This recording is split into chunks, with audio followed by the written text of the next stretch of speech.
citizen. Out of many we are world citizens. Same vision is for equal rights and justice for the people them. What's happening to this beautiful world that we're living in? World citizen, lift up your voice. Welcome to another episode of the People Powered Planet podcast, where each week we bring you amazing solutionaries who are really touching on not so much the immense and huge problems of the world, but how we the people can actually solve them and begin to evolve a people-powered planet. Well, today we have a extremely special guest. It's John Viscount, who is the director and creator of the film Admissions.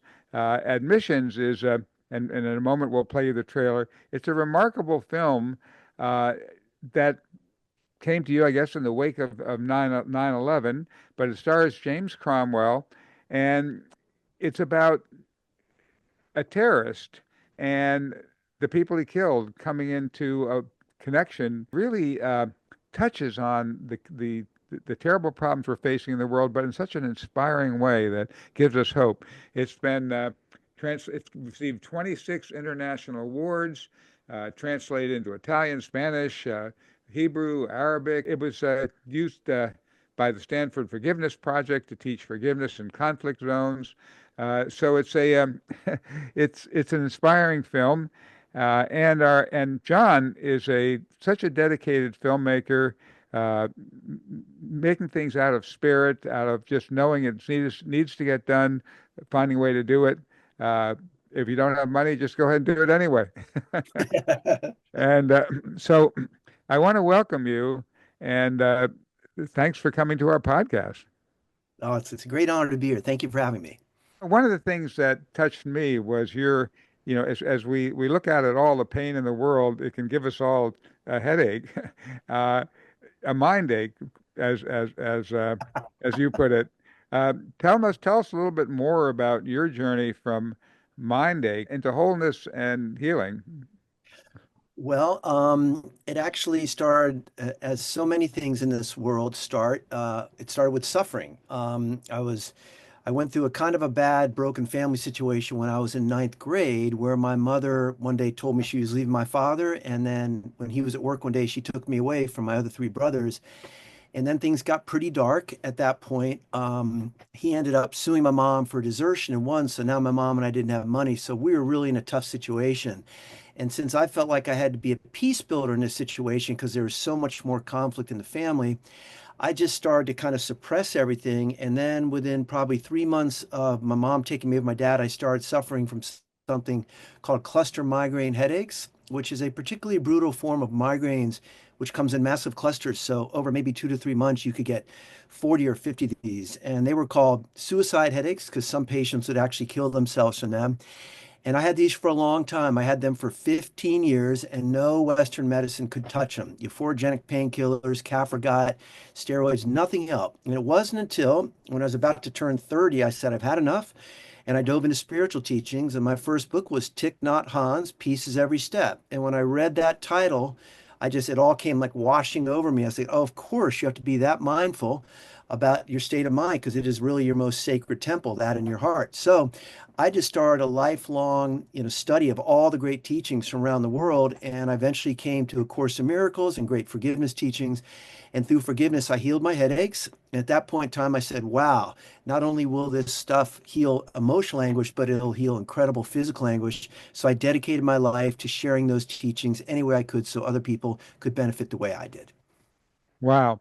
Well, that sounds very aligned with my mission, which is to take some of the spiritual teachings that empowered me as a youth and that can help us heal, to take that out to the planet. How do we use this for healing the planet? How do we use this for building a better world? If what we envision and if what we create in our mind can change our body chemistry, how can we change the body chemistry of planet Earth?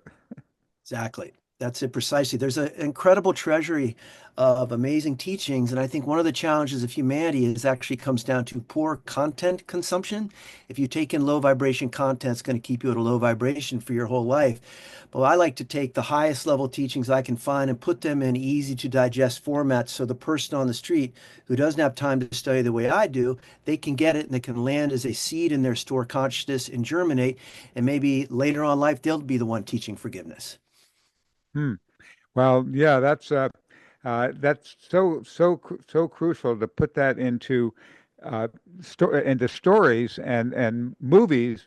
And rather than just preaching it, I think you've learned the power of film, and what we're seeing is so many of the movies and stories we have are at such a incoherent vibration that they're actually help feed and cause that incoherence in us and in the world. So the stories we tell are like the dreams, it's visualizing exactly what we don't want, and then wondering why we're not getting where we want. Yeah, that's it precisely. I think one of the challenges humankind faces at a certain point in time, content creators realized they could always guarantee an audience if they catered to the reptilian lobe and the part of your mind which will slow down at an action scene because that's like a spectacle. But the idea we have to do with the films we make with spiritual content is to make them just as imploring and just as provocative, but with all high level teachings. Because people taking in all the really bad storylines of Hollywood stuff, it's just status quoing their spiritual development and nothing's good happening in their life. And also, if they get in these storylines where they always want the bad guy to get it, it's also promoting their ability to hold grievances and condemnation, stuff like that. So I do think spiritual cinema and everything it can bring is really the key to a brighter future for humankind. I think that's so true. Violence is a cheap industrial ingredient. You can just pump it in there. You don't really require a lot of thought. And yet, I think there are people in Hollywood who would be who want to find a way to build a better world, especially at this time where we're so tormented by divisions and strife. And I think that you and I can maybe help inspire them to begin to create content that does help us move from this terrible incoherence into resonance. I agree wholeheartedly, Arthur. And you've been doing this for a long time. I kind of feel like an infant compared to you. It's an honor to be sharing the screen with you. So yeah, we just need to keep going and pumping that love into the world, and eventually it will have its effect. Right. Well, one of the things, John, in addition to his incredible films, he also wrote a pep talk for humanity. It's called Mind What Matters, a pep talk for humanity. And I found this a remarkable book that you can get. And it shares lots of terrific stories like Franco in the concentration camps, just finding that he could still be into forgiveness and healing, that there were still people who went around, that you can escape from no matter how horrible the outside thing is, like these awful headaches, by finding something within you where there's a peace, and that people who did that, even in the concentration camps, were able to find a peace in them that had them still healing others when they could have run around screaming, "They're real, not really showers. They're they're killing us." And you could scream all that, but where what would be better for you? What would be a better way to deal with that crisis, uh, and give you more hope than to be just one more spreader of the fear, or to be someone who, even in the light of the worst external circumstances, spreads that love and healing. Uh, Tell us a little more about that. Well, yeah, I think the big message in my book is that once you get the proper state of mind, you look at anything rough that happens to you as a form of grace, because that's when you learn. You don't really learn sipping lemonade by the pool. You learn when you're challenged, and this is a perfect school. It's not a perfect place, this realm we're in, but it is a perfect school. So if you take everything as another way to kind of do the bodhisattva vow and heal that suffering, then everything that comes your way becomes an empowering moment, no matter how bad it is. And then this becomes a very rewarding journey in this life because you have all these challenges, and you have all these hurting souls which you can help. And then I think when you leave this realm, you kind of graduate. But if you get immured in your suffering and your victimhood, you're not going to get anywhere in this world. So my whole thing is, don't freak out when things go wrong. Look for the hidden meaning, look for the hidden truth, like Viktor Frankl did, and grow from that. And of course, when he left the concentration camps, his ultimate conclusion was love is our ultimate calling. I mean, what an amazing gift to humankind he is. And the fact that we're still talking about his book now shows you how powerful his journey was. So that's why I try to get people to look at life that way. Just take it as a lesson, learn and grow. And then when you leave here, you'll be a lot more evolved than when you arrived. Well, one of the worst pains you can imagine is to be, sitting at a cafe, sitting, drinking your coffee, and then a suicide bomber comes along. Suddenly you find yourself, well, not here anymore. Let's have Melanie play the little trailer about your film, because I think you took one of those deepest pain situations and gave us some way to process it. Go ahead with that, please.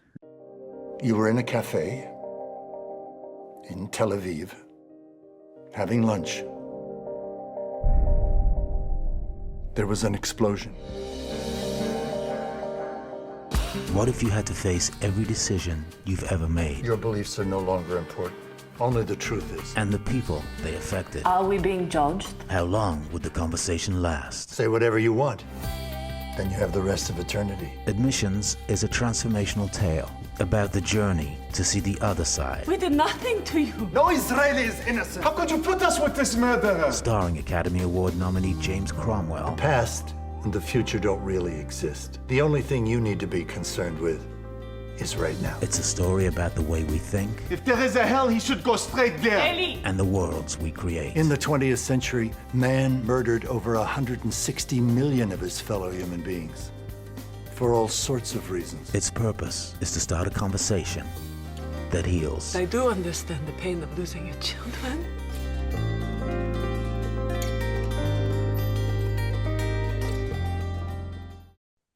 Wow. Start a conversation that heals. Tell us about the conversations that got started from that film. Well, it's gone all over the world. We didn't promote it. We just kind of gave it away for free as a gift of peace. And on its own, it's traveled the world. An Iranian satellite TV station saw it, seemed to kind of be very smitten with it. And so they translated into 6 additional languages and broadcast it to 80 million homes in the Middle East for a month straight in their celebration of forgiveness. I work with Fred Luskin of the Stanford University Forgiveness Project. We've done a ton of screenings. It's played at the HIMSA Nonviolence Conference, the World Council. It just keeps going all over the world. I think we removed the barriers to viewing it by just giving it away for free. And I think that was the wisest thing we ever did. So it continues to be discovered. And of course, with everything going on in the Middle East right now, we need it kind of more than ever, the message in the film. So it's been a great journey, but really very rewarding. Yeah, I understand you wrote the script for it shortly after 9/11. I did, and I wrote it just mainly for myself to kind of create a path to peace and forgiveness for myself, because I knew we were going to be heading into those us versus them scenarios and war. So I wrote it for myself, but I shared it with my neighbor, Gavin Bierman, who's in the business, and he loved it. But we just kind of put it aside. And then someone else asked me to write them a short, and I remembered Admissions. We pulled it out, said, you know what?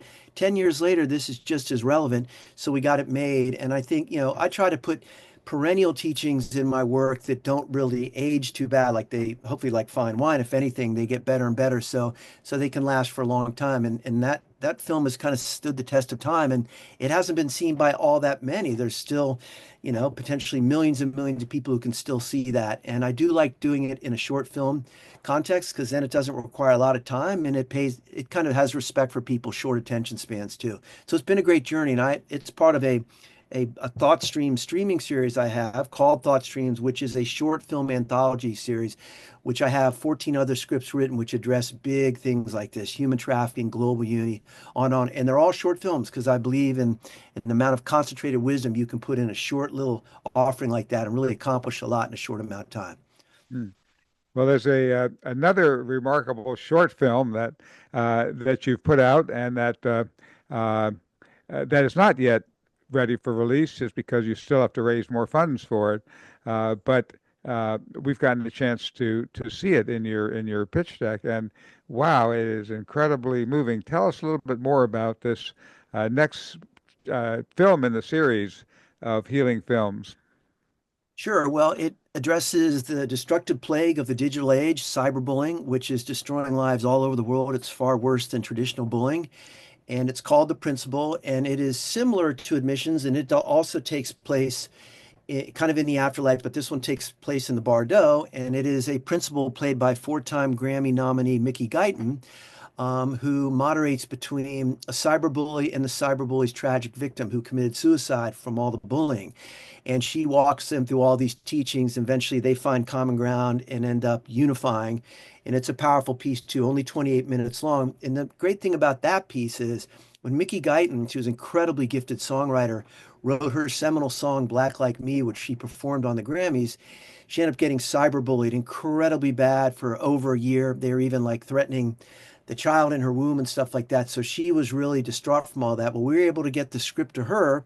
She loved it, and this is her first acting role, and she told me that this was extremely healing for her own trauma just to play this part, and feels like it's kind of changed her life. And we hope it can do the same thing to people who see it. And I think one of the key messages is you have to understand that it's not only the victim that is suffering. Bullies are suffering horrendously. And in fact, I think they're worse off than their victims because they're building up bad karma too. So I think that's the key to seeing a bully as being a sufferer from their own abuse and their own bad energy too. And then you can create the common ground that is the key to enduring peace and compassion in this world. So we're very hopeful about that film too. And it's certainly needed now, especially in America. Yeah, it really resonated with me. We developed this bully-proof program that people can see at bullyproof.com or bullyproof.org. And it has these 10 animal characters that teach the ways of basically conflict resolution through the acronym Bullyproof. B is bust out bear, understanding unicorn, listening lynx, loving lion, and yin yang yak. And then there's the proof, which is picturing porpoise, respectful raven, overseeing owl, originating otter, and fearless fox. And, like loving lion says, love the bully, if not the deed. Look for the good, the inner seed. All are born with a seed of genius, an inner core free of meanness. And somehow, one of the things you do, I think, in that film is learn how to reach that inner child that's been hurt, that's been pained. Totally. Yeah, I think what people don't really understand is when you're looking at someone else, what you're really viewing is your own level of evolution. If you're into condemnation, even if someone's acting poorly, it really says more about you because everyone needs a helping hand up and everyone needs love. This is a very hard journey. So that's a key thing. When you go out in the world and you see people misbehaving, can you offer them compassion and a helping hand up? Because when you give them a helping hand up, you're lifted up too. Yeah, I was interested. One of the things you also mentioned in your book that in one of the hospitals was that they discovered when they entered into this kind of conversation that what people really wanted was not so much more for themselves. In fact, they would give up some of their salaries, even the domestic workers and so on, if they could help keep others and help others be secure, that there really is a loving care for others that our economic system kind of suppresses, but that really is where people are at. Not so much into greed. They want to be taken care of, but they really do want to help others. Tell us a little more about that. Well, I think that's it precisely. Unfortunately, in the Western world, we're raised on materialistic values, and it's understandable these things happen on our soul's evolutionary journey, but there's no lasting benefit to anything material. It's all spiritual. We're all spirit on the deepest level. And so when you can get back to the headspace of being a spirit and that you are actually the exact same thing as everyone you're looking at on the deepest level, we're all kind of like these love beings, then you get the reward is everywhere you go in life, you're looking out for everyone. And I think service is the highest high of life. And all the great masters will say that. Yogananda, Jesus, Buddha, Krishna, go back through history. They all will say that. If you want to evolve, dedicate your life to the service of others. The great thing about that is then you take the focus off yourself. You don't really get anything out of being focused on yourself. Of course, you have to learn to eat and stuff like that and provide for yourself. But the greatest joy in life is looking out for others. It's endless. You have endless energy to do it every single day of the year. And every day you wake up, you go, how can I be of service today? Even if you walk into the convenience store and ask the person behind the counter, how you doing? You listen to their answer. And if you hear any pain in that, you address it and you give them the love. Well, guess what? If you're giving them the love, that love's in your heart too. So this is a big theme in all my teachings, that when you get to that state and you finally start dedicating your life to the service of others, it is a heavenly existence here, even on earth. It is so much more rewarding. And I think that's what all the masters say. And that's why all the masters basically just wore like just a simple robe with a, maybe something to gather their offerings so they could eat stuff. They needed nothing else because the material world meant nothing to them. It was all the spirit world. And that's a big message in my work. Hmm. Well, I noticed in the chat someone popped up a question regarding how do you deal with a bully, a tyrant in the world? How can this healing? How can we apply this to the current situation that's tearing us apart and causing such incredible separation and pain? How can some of these teachings be applied to today?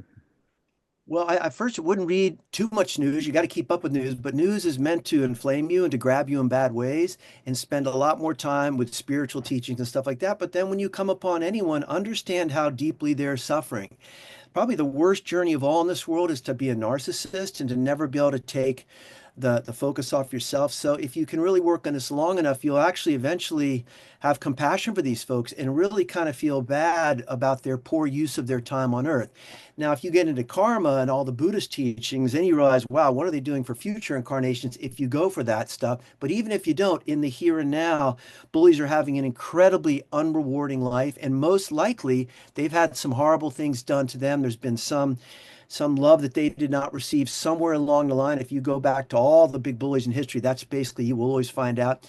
So just in your own time, just love them regardless. Doesn't mean you need to have them in your life or be hang out with them a lot, but still love them because you are the ultimate beneficiary of that love you give to all people without exception. I think without exception is like the two most important words. Love everyone without exception. And now you're really evolving during your journey on earth. Well, I think a powerful lesson in that is in your book, this pep talk for humanity and mind that matters. You mentioned that only in a world of separate entities do egos maintain their power or have any impact on the proceedings. You say when the relationship between nations seems too complex to sort out and life on Earth feels like one big geopolitical family feud, it's wise to keep in mind that the national borders are just figments of our imagination.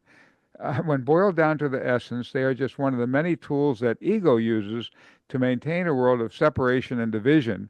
Wow, I mean, this was written, what, 15 or 20 years ago, and it sounds like it could have been written today. Isn't that exactly what we're seeing today? Yeah, well, I think it's exactly what we've always been seeing. I mean, I think when you take on a body, that's guided by your ego, you assume that you're actually separate from other people. But the wise folks see beyond that and realize on a deeper level, we're all united in spirit. And really, this is just a costume party on earth. It's just a school for you to learn. And the thing you have to learn is unconditional love and unity because that's what you are beyond the world of form. This is just a temporary costume party. It's going to end and everyone's going to be kind of leaving their body before they know it. So the key is to use this time wisely and be a reflection of reality, which is perfect unity. And like one of my other chapters in there is even in great numbers, we're all one. That's so true too. So it's always about the unity message, which brings you the greatest peace in your life and also makes you not only an asset to the world, but an asset to yourself, gives you the most rewarding journey. Right. Yeah, just one other note in what I had right here was in this world, people get intensely wrapped up in nationalism and patriotism. This gives them the need to designate their country as the best. And boy, are we seeing that. But then you mentioned that alternate reality. You mentioned a little story of a father who challenges any of his 10 kids to break a stack of sticks. And what happens? A big wad of all these sticks. And what Right. happens? Yeah, yeah. So when they work together, they get the job done. It just as with everything, that's the big challenge here. When you work together, once again, not to kind of belabor the point, but that's a reflection of reality beyond the world of form. This is just a costume party, and they talk about it in the Bhagavad Gita. This is Maya. Your job here is to come here and learn about love, learn about unconditional love, and use all the challenges that come your way. And then you're building up your muscles of peace. So you're strengthening your character. And so whatever happens next, you're going to be better able to handle it. I mean, it's not easy at first. These are muscles we develop, just like when you first go to the gym, the first time you do it, it's really tough. But eventually it gets so easy that every time you're out in the world, you're just always vectoring towards unity and unconditional love. And then your journey through every day on earth becomes so much more rewarding because you're just looking for another time to connect and another time to even maybe say that one kind thing that that person needs to hear, be that ear they need to have. So you've healed them. And when you heal them, you heal yourself. Mhm. Well, I think that the while each of us individually obviously are only here for a time, the collective of humanity, we've created this. This is an incredible, world. We've had an incredible diversity of species, and an incredible, resonance of human beings who really have an incredible amount to offer the world, and somehow are just stuck in this illusion of separation and nation states. And if we can snap out of it into that realization that we actually are one, um, we can help heal this existing planet. I mean, I don't go for the idea, oh, well, this is just a figment of imagination. It's okay if we blow it up. No, it's not okay. This is an incredible playground, and it's got to go on a lot longer, and it will once humanity makes this little shift in our thinking. I loved your other thing about that shift in thinking.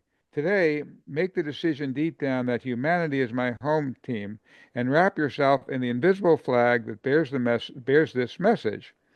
With this perspective, you will now have the whole world to root for, and you can't imagine how many more victories you'll get to celebrate because of this subtle change of mind.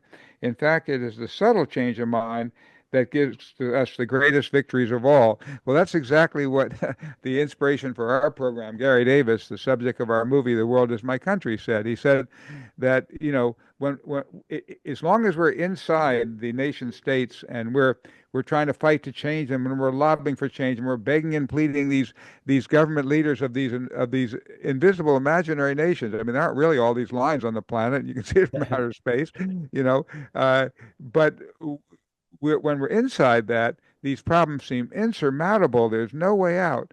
But when we make that click in our thinking to being citizens of one world, to being part of this one humanity and part of one nature and part of this one glorious Gaia, then suddenly we find that power, and these existing forces that seem so unbeatable and insurmountable almost like drift into nothingness. It's like what Einstein said: you never solve something at the level at which it was created, the problem. You've got to rise above it to a new level of thinking. And Buckminster Fuller said the same thing. You can't change things by fighting existing reality. You create something new and draw people to it. I envision that with our movies and programs and so on, if we can help draw people into making that click in their thinking and so on, we can create such excitement and love for what the world is going to look like when we take back our power, that we can rise above this division and strife. There was a project that Michael Moore had, where there was this right-wing, anti-black, anti-gay, anti-everything camp. And what they did is, instead of fighting them, they had love power. They had all these very diverse black and multicolored people from different ethnicities and different genders, singing them love songs. They went to their gate and they were singing them love songs, and they were so befuddled they didn't know what to do with this. What do we do with these people coming here singing us love songs? And they started to kind of enjoy the music, and they started to kind of break through by bombarding them with love instead of with hate. Well, I was just thinking about that. What if all the trans and multi things and all were to have a big thing where they were bombarding a bully tyrant with love power? I don't know what would happen. That's it. That's precisely the solution. I think you need to understand this is a school here, and certain people come in and they're in like second grade. Other people are coming as these advanced realized beings. I think the key is you don't condemn anyone. If you walk out into the woods and you come upon a raccoon, you don't get mad at the raccoon for being a raccoon. You love the raccoon. And if you come upon someone who's really stuck on some really horrible things, like a lot of hatred, condemnation, you're not going to do anything good for them by condemning them further. They're going to go into a defensive crouch and close their ears and not be open to you. What they need is your love. And what you need is to give them your love. You don't need to give them your condemnation because now you're at a lower vibration. So the key always, always, always is just to return whatever you get from this world. You just return it with unconditional love. And every time you do, you're growing and you're evolving. I'm not sure we're ever going to fix this world, Arthur. I mean, it's a challenging place and it is a perfect school, but you can certainly fix yourself by the way you react to this world. And that is always through unconditional love. There's no other path. Well, what I loved about Michael Moore's thing is that he wasn't loving them where they are. He wasn't loving the fact that they were hating each other and doing all this stuff. He was they were seeing the love to the essential person kind of inside rather than to that mask. And there are many very moving stories of people who were in radical hate groups and so on, who especially in some of these prison programs where they've worked with some of this meditation and so on, have had incredible healing experiences and have apologized to the people they harmed and have gone on a transformational journey into something positive because something was able to speak to the good in them instead of to the bad. Exactly. That's it precisely. And I think just take that, the model for your life every day of your life, and you're going to keep evolving. And then whenever you do leave this realm, you'll be more evolved than when you first arrived. And I think that's the real key. It's not so much fixing the world, though we're trying very hard. It's actually to fix yourself. And that's your greatest contribution to the world. Well, I think in order to be world fixers, we need to be healing ourselves inside.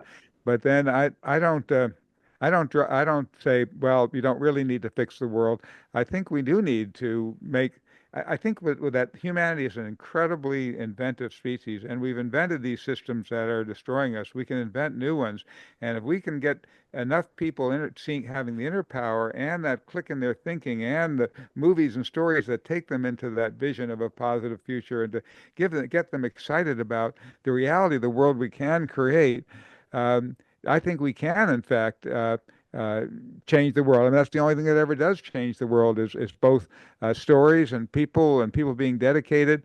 But I think that what people are searching for, how can we deal with this? And if they go into that whole old fight instinct, they just get more fight back, and the more they fight, the more they get back, and they don't, and it's just a vicious circle. But if they can somehow rise above it to this more exciting vision of the kind of world we do want and draw toward it, I think humanity can make it on Earth. I mean, I think we do have to give humanity a pep talk to say, come on, human, let's go ahead and do it. Pep, pep. Yeah. Yeah, it's great fun trying. I'm all in on that, but I don't want my frustration of the difficulty of the world to rise so high that I can no longer do my work. So to me, it's just the same kind of every day is the same. How can you be of service today? And you do your very best while you're here to definitely promote happiness for all beings without exception. I totally agree with you on that, but I also realize this is a great school and people are here learning all different types of lessons. And what they don't need from me is for me to be condemning them because they're at a certain grade that I'm maybe at too, or maybe I've even passed yet. Just give them love nonstop. And I think that's the best way through this world. It doesn't mean people shouldn't have to deal with the things they've done wrong and have to be accountable. All that's part of their learning. But my response to everyone just going to be, how can I lift you up? I'm not going to jump down there on your level and condemn you and make you angry. I'm going to give you love and give you some light because you need some light, not hatred. Right. Well, tell us a little bit more about the Peace Entertainment project that you co-founded, PepStar, and about, you said, uplifting filmmakers and content creators to help deal with these global challenges and to inspire hearts and minds. And tell us a little bit more about that. Well, I just wanted to, I have a lot of my own catalog I'd love to get made, but I also want to help get the next generation of conscious filmmakers established. So we just went through the rigorous process of getting a 501c3. So now we can offer fiscal sponsorship to filmmakers who want to raise money. And this just gives them the benefit of being able to raise tax-deductible donations for their work. We've not promoted PepStar very much. We launched it right before COVID. It's kind of been sitting there, but we were able to raise the funds for the principal, the cyberbullying film there, and we hope to utilize it to a much broader expanse later on as we get more kind of foundation under what we're doing. But it's really just that urge. Yes, I'd like to get some more of my own films made, but even more important than my films, I'd like to get the next generation of filmmakers established so they can continue to put the positive voices out in the world longer after I'm gone. So that's what pepstar.org is all about. Wow, I love that. That's so crucial, and that's what I'd love to see us get content creators together toward creating this positive future. I'm seeing some hands up, but let me ask you one more question before we turn it over to questions, and certainly welcome any questions and comments people have. Now, you're also a co-founder of Peace Now, a nonprofit that creates platforms for strengthening the global culture of peace and gathering the 1 billion signatures. Now, I also think you had some interaction with with people in the United Nations, Ambassador Chandri and others with this. Tell us about that. How you've collaborated with the United Nations and what things you see moving forward. Well, when I was making admissions, I started to look around for peace organizations that I could align the film with. And I'd always loved Dennis Kucinich's campaign to create a peace department in America. And that goes all the way back to Dr. Benjamin Rush in 1787 when he called for a Department of Peace on the same footing as a Department of War, because he understood you can't just have a Department of War, you need Department of Peace. So that was always very close to my heart. So I started researching places around the world, and I came upon a really great place called the Global Alliance for Ministries and Infrastructures for Peace. And I sent my film to them and admissions, and they loved it, and they premiered it at their South African Global Conference. And then after that, I met another gentleman by the name of Scott Brewer who had an idea to gather 1 billion signatures apiece. I said, I love that, but I don't think the signatures are enough. Let's combine it with the Peace Department thing. So he and I joined forces. We established peacenow.com about 14 years ago. And the great news about that is we've now merged with a much bigger organization out of San Francisco, led by Crispin Clark, called Global Peace Yes.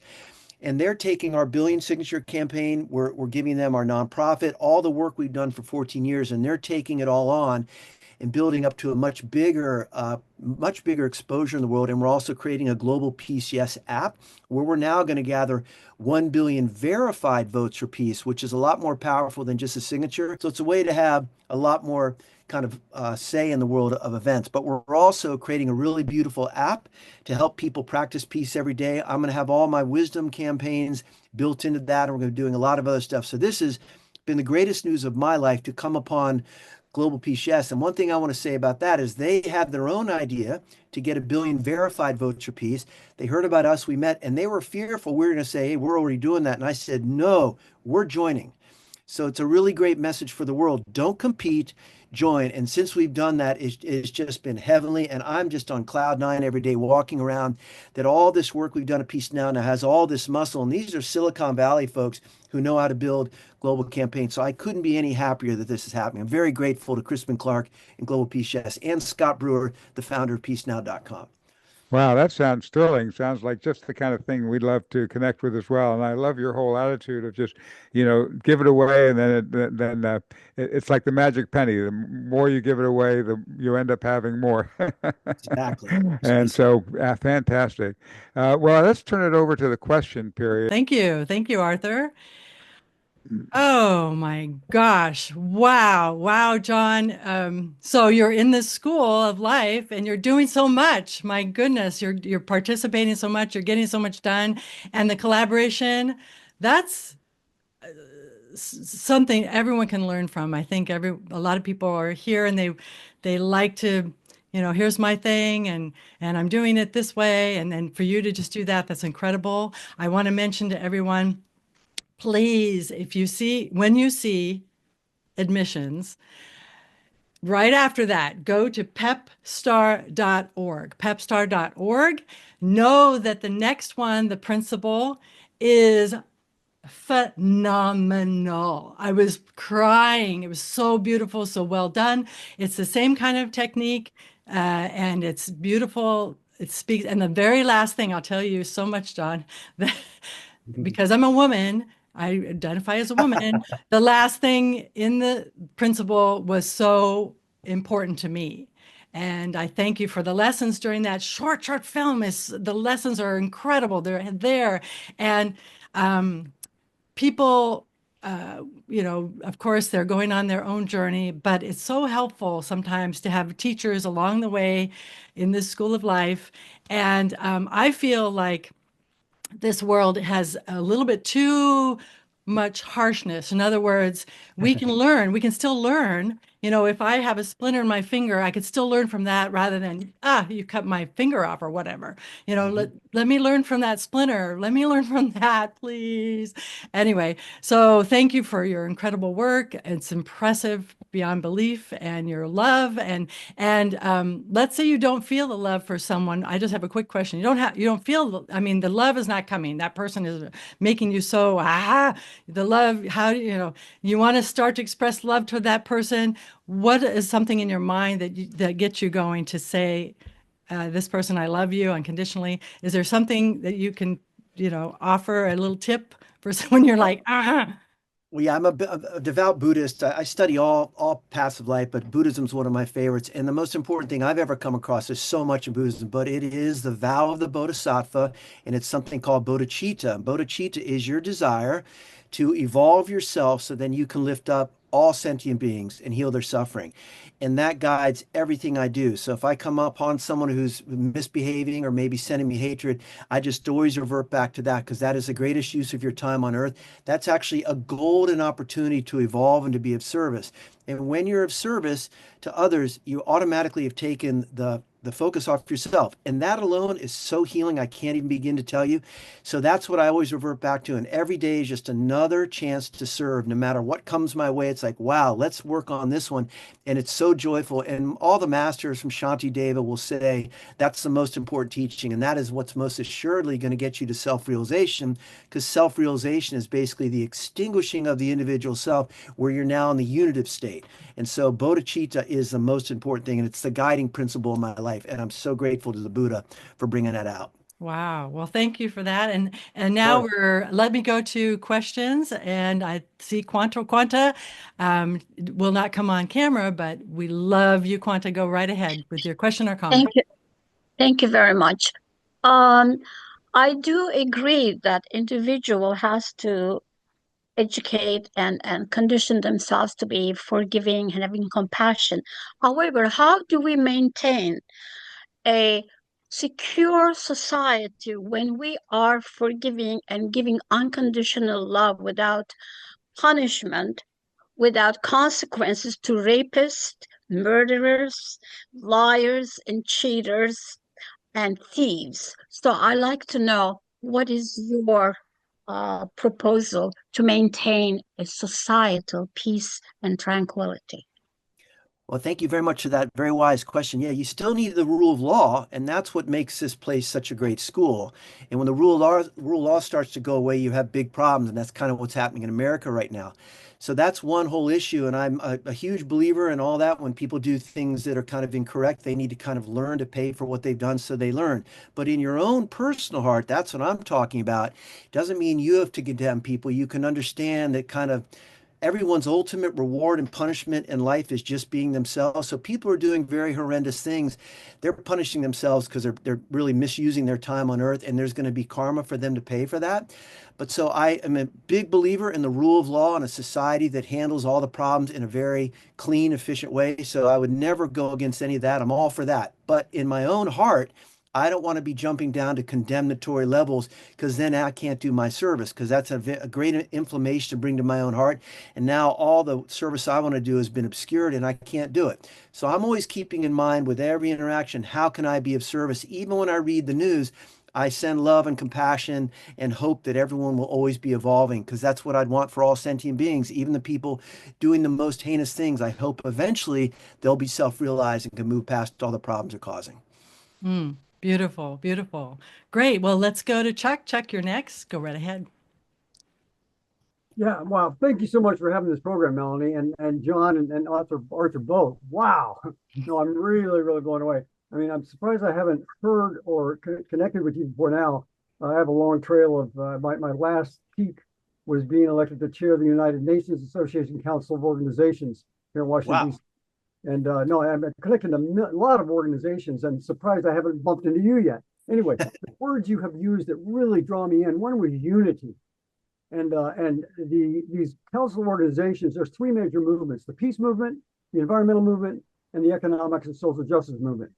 And they always compete with one another. They never came together. Anyway, and so the other word, the rule of law. so my last job was working for the World Federalist Association as their issues director. And it was so clear that the rule of law, as a young person, I was not impressed with law. I got in trouble a couple of times, and there was no justice in the courts that I went to. But that's what's part of the rule of law is justice. And so anyway, I'm really excited. I'd love to have a slower conversation with you. You've got so many quotable bits of wisdom, and you talk too fast. I can't write them down that fast. Hey, congratulations on the amazing work you're doing. And I do speak quick because I'm very excited. I'm always wary of other people's time and stuff like that. So I apologize for speaking quick, but I just get so jazzed about this. There's nothing more I'd like to be doing on earth than what we're doing right now, having clear exchanges about how we can heal the world. So I apologize for speaking quickly, but congratulations on all the great work you're doing. Yeah, we can definitely have a side chat anytime you want. I can get that from Melanie and send you some stuff and we can chat. One last thing, I've been tilting windmills for decades now, and this will be the last tilt that I do.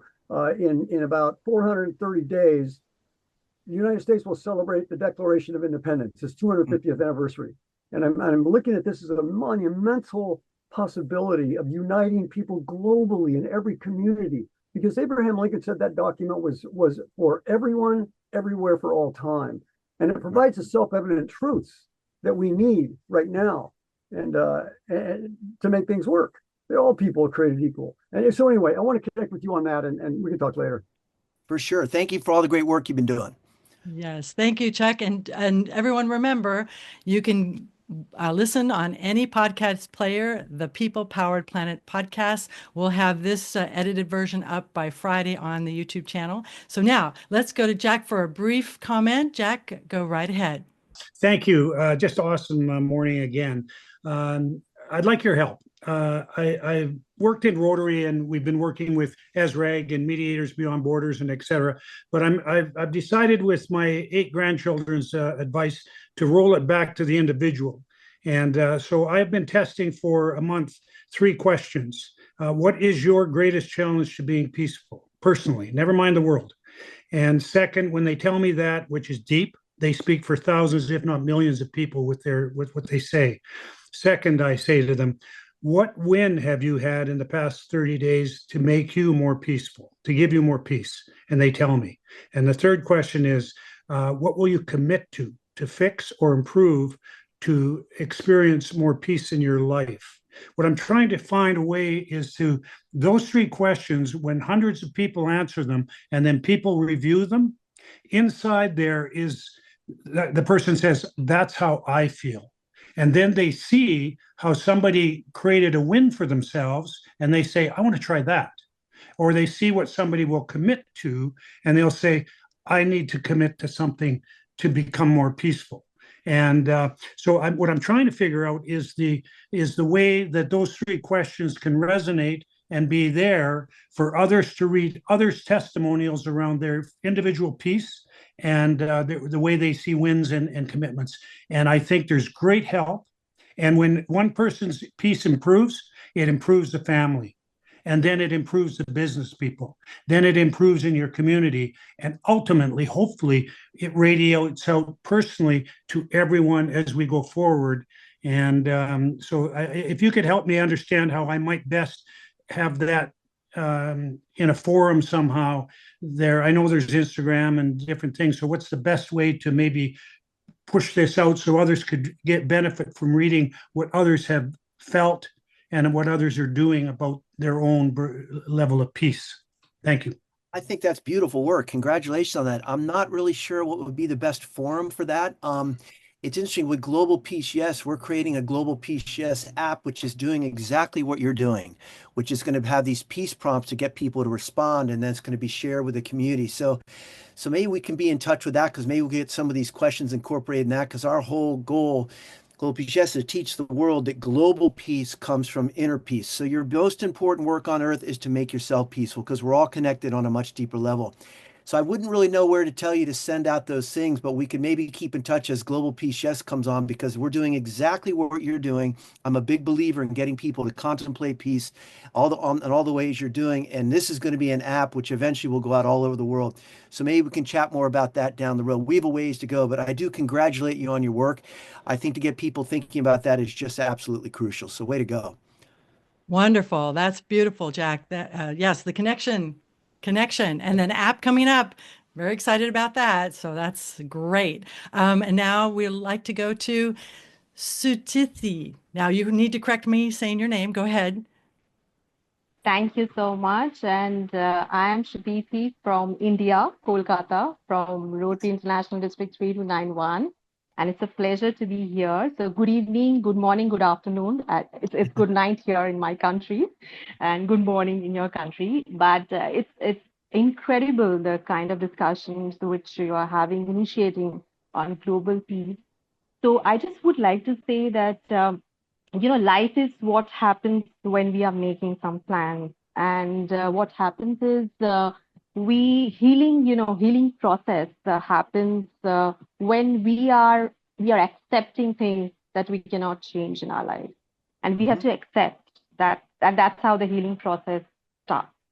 And it's very important to remember in life, I think, that we cannot escape things which is happening right now in our world, in our country, or around the world. I keep listening to my friends and they say that they don't want to watch news, but we cannot escape. We have to face it and we have to find a way out to get into how to bring solutions, because we cannot escape from it. That is my take. And that brings to my question. Thank you so much for that outstanding presentation and the films, the incredible films that you're making, and you are the change, I think, you're trying to bring in the world through films, because I've been involved with peace initiatives for a very long time. And in my country, as you know, India has got very stringent relations with many countries like Pakistan and Bangladesh. So in our country, through peace relations, we have been doing film festivals, where we have invited films across Pakistan and Bangladesh and Sri Lanka to come and present in my country. We had a film festival where we showcased films and the directors came and spoke, and that's how we tried to build peace globally. So my question to you is, this is a very sensitive area, building peace and dealing with, I will say, not victims, but survivors. It's a very sensitive issue, and dealing with it takes a lot of patience, concentration, meditation, and also handling such people who are completely traumatized and bringing those issues into the forefront. It's not easy. So what motivated you, and how have you dealt with others' crisis? Because there will be situations where you will be meeting people who have similar problems or have been through traumas that maybe you have. We also encounter similar traumas. So how you have overcome that and how you have portrayed those into your films. And film is a very powerful medium, I personally feel, to educate people. It's not easy to reach the masses, but it's a very powerful medium. So congratulations to you for doing such incredible and commendable work. And so my question to you is, this is like what motivates you and how do you manage? Yeah. Well, it's, as I was saying earlier, I think the whole key is service. And this is what Gandhi was so clear on. It's all about service. If you're on the path of service, you suffer much less, because you're always doing something about things. I'm never disempowered, because every day I wake up and I'm working on the next best thing. And my focus is usually always on the other. It's not on my own suffering. And all the masters, Maharaji, all the Shanti Deva, all throughout history, so many incredible spiritual masters I study from India, and they all said the same thing. It's like, once you get past the focus on yourself and realize this is a school and you're here to serve, then all the challenges that come your way actually embolden you, and they give you energy rather than disempowering you. I'm empowered by the news. I'm empowered by the problems of the world, because it's just more work to do and more people to serve. So I'm always going to go back to service. Service to humankind is the highest high of life. Nothing touches it. Nothing in the material world, none of it touches it. It's service. So that's what I would say. And that's been my prime motivation after I overcame a lot of suffering as a youth. I then could really have great compassion for everyone else's suffering. I said, you know what? I just made it through 15 years suffering. I'm going to do everything I can to make sure other people don't go through what I went through. And then I got clicked into service, and you never look back. And it's an incredibly joyful life. It's not a materialistic life. It's a spiritual life based on unity and the fact that I am you and you are me. And I know that on the deepest level. So when I'm taking care of you, I'm taking care of myself. It's pretty simple. Wow. Wow. Beautiful. Beautiful. So we'll go to Cynthia. Cynthia, go right ahead. Well, hi, John. I'm glad you just mentioned Gandhi. I, I really love your passion and your energy, and I'm also a passionate filmmaker. I've made 2 documentaries on Mahatma Gandhi and Oh, good for you. one on his wife, which is the most astonishing thing because it's the first one ever made on her, and I'm working on a second. But I guess my question is, as a filmmaker, a fellow filmmaker, making films on these spiritual principles of ahimsa with the Gandhis and Sarvodaya service that you just mentioned, do you ever have days when your passion seems to ebb a little bit and is not flowing? Um, I meditate every day and have a spiritual practice and, Tai Chi and Qigong and all. But is there any technique that you might share in terms of keeping the energy flowing for this work that requires a lot of energy and time and effort, and trying to make that effortless, though, if you know what I mean? I do. Congratulations on the great work you're doing. Once again, it comes down to service. Every day I renew my bodhisattva vow to heal the suffering of all sentient beings. And that starts every single day. So that's how I'm focused. And then wherever I go, it could be walking out to talk to my housemates. What do they need from me? And it's just endless. And there's just endless energy for that because it's so rewarding. So that's it. It comes down to service, and it's the Bodhisattva vow, which I think is the greatest vow ever. And it's what all the great masters have been doing, like Gandhi, like Maharaji, all these amazing folks, Babaji, you name it. And that's what they were doing. That's why they had energy to do it forever until the day they died. And the thing about Gandhi, I'm so glad you did something about his wife. He called her one of his greatest teachers. Like when he died, what does he say? He says the name of God. So he was focused on God the whole time. And it's not the God of organized religion, it's love. That's another thing. Keep your mind on love all day long, along with service, and you'll have endless energy. At least that's what I find. Okay. Thanks, John. Yeah, Gandhi he said God is truth. Truth is God. Of course. Yeah, which is kind of fascinating, I think, to think about. But yeah, thank you so much, John. I appreciate you. Best of luck to you. Honor your work. I honor yours too. Thank you. Yeah. Oh my gosh. Thank you, thank you, thank you, thank you, thank you, John. Oh my gosh. Whew. Beautiful. JohnViscount.com. Everyone, don't forget to go there and go ahead and be a funder. Be a funder for the principal. Watch admissions first. Okay, now we're going to go to Arthur. Arthur, go ahead. To you, please.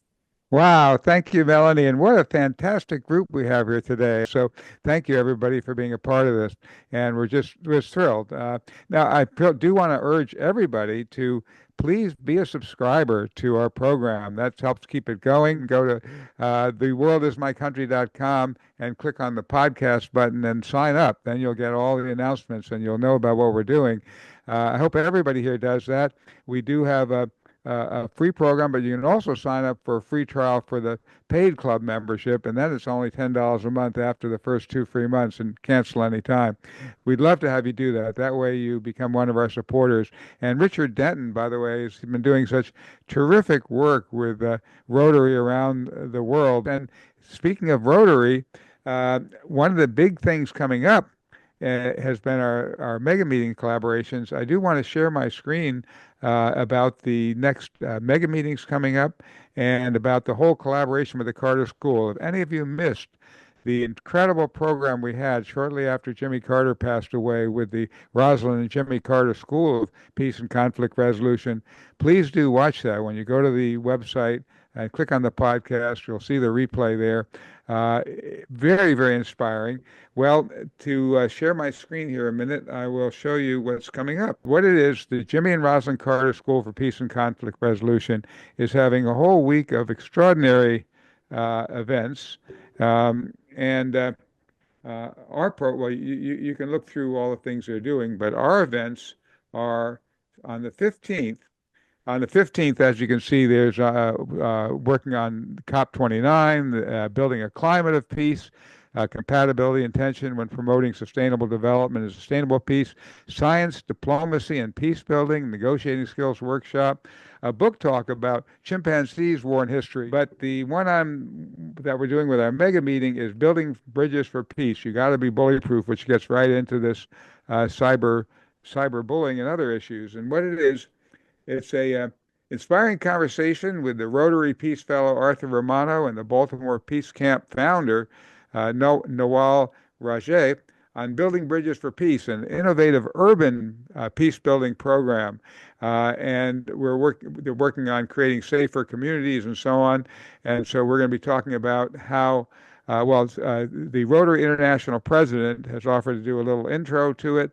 And then we're going to be so after Stephanie Urchik does that, we're going to have Nawal telling about her By Peaceful Means, this grassroots program, and the program they're doing with the inner city youth. And Arthur Romano is going to talk more about how he's developing educational models for communities afflicted by conflict and violence around the world. And then I'll be telling you more about our whole bully-proof program. And then the incredible founder of the megameetings.com, Osman Masiri, who's been helping getting all the top Rotary leadership into conversations with each other on these Zoom. We had people from 84 countries in our last Zoom. And Al Jubitz, incredible light behind so much of this work, and Marie Clark, so join us for that. And then lots more other programs all week. You can watch any of these by Zoom. They're all free. But then we're going to have a program Wednesday at 12. Now, this one's not a mega meeting. This one is going to have David Gallup, who's on our call today.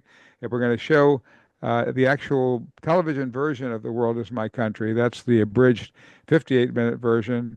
And we're going to have David Gallup and Marie Clark and people commenting on it. So join us for Peace Week.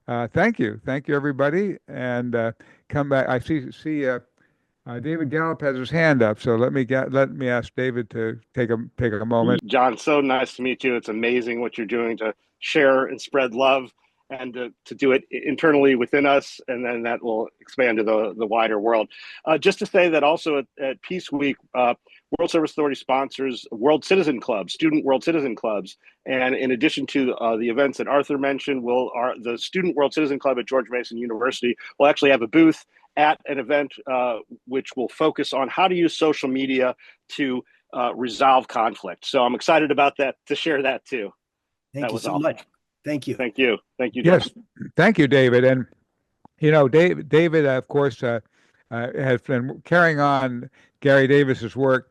And Gary Davis's whole work, when you watch our film, The World Is My Country, you'll see how when he went through his dark night of the soul, it was studying with a guru and learning these inner principles that gave him the power to actually take up Eleanor Roosevelt's seemingly unbelievable request that he start a government, a government of, by, and for the people of the world. So watch that film, enjoy that, and thank you, John. And any last word, John, before we close? No, I just congratulate all of you for being on this podcast and for all the work you're obviously doing. And I wish you all the best on your soul's evolutionary journey. Thank you. Thank you, John. Namaste. Come back each and every week to the People Powered Planet podcast. World citizen, lift up your voices. Oh, you know we got something to say. All we need is the same directions, heading in one way. Thank you for watching. Please subscribe to our channel and like this video.